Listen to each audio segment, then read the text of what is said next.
South Africa has been hit by another set of Ponzi schemes, and today I'm going to give you 8 signs on how to recognize a Ponzi scheme and run as fast as you can in the opposite direction. So the first red flags is when someone says guaranteed returns with no risk. Every investment that you ever make in your life is going to come with some risk, no matter how small the investment is.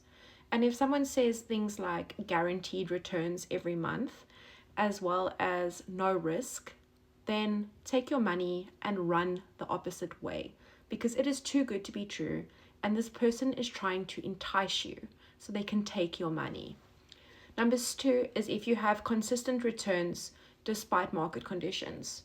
So let's say you are earning 20% a month on your investment no matter what. And perhaps you are getting statements or balance sheets. And even if you try and withdraw some of the money gets paid to you. These are signs of a Ponzi scheme. Real investments will go up and they will go down based on market conditions.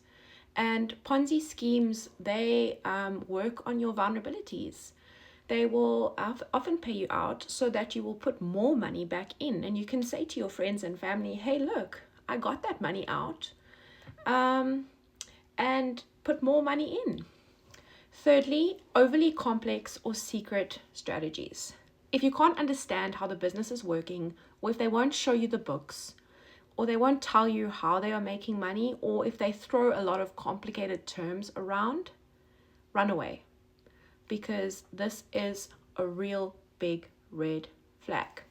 Another thing is if they are unlicensed or if they're unregistered. So all promoters and investors should be registered with the financial regulator, which is in South Africa, it's the FSCA. And many Ponzi schemes, they operate without licenses or they have expired licenses. We saw the case of Mark Rechner, who was operating under someone else's license, and they found out he was doing dodgy stuff and they reported him. So you can always check with the FSCA if someone is legitimately registered. Another tactic is act now, or don't miss out, or this opportunity is going to pass. These are sales techniques, and this is fine when you're buying a pair of tackies or something. But if someone wants you to invest your money, they don't want you to think, to have the time to process and think it through fully. They want to capitalize on your curiosity and your vulnerability, and that way they have a way of getting the money out of you very easily.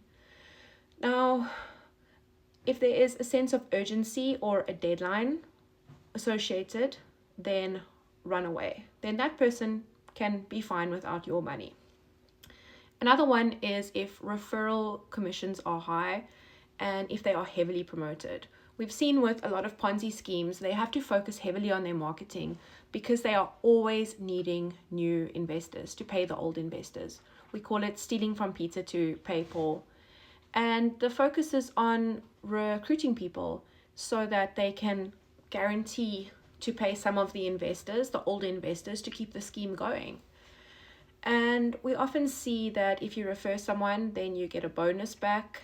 And this is a classic sign of a Ponzi scheme, so be aware. Another thing is that you can't easily withdraw your money. We saw in the case now with Pumlele Nono is that some people tried to withdraw their money after the year investment with him, and they couldn't. He had network issues, same as Mark Rechner. He also had a lot of neck problems, network issues, excuses. If there's a lot of excuses, it's time to get suspicious. And lastly, the product is vague or non-existent. Ponzi schemes often pretend to sell real estate, crypto, forex, or AI bots, but the product is normally fake or secondary. What they actually want is they want new investors so that they can pay off the old investors.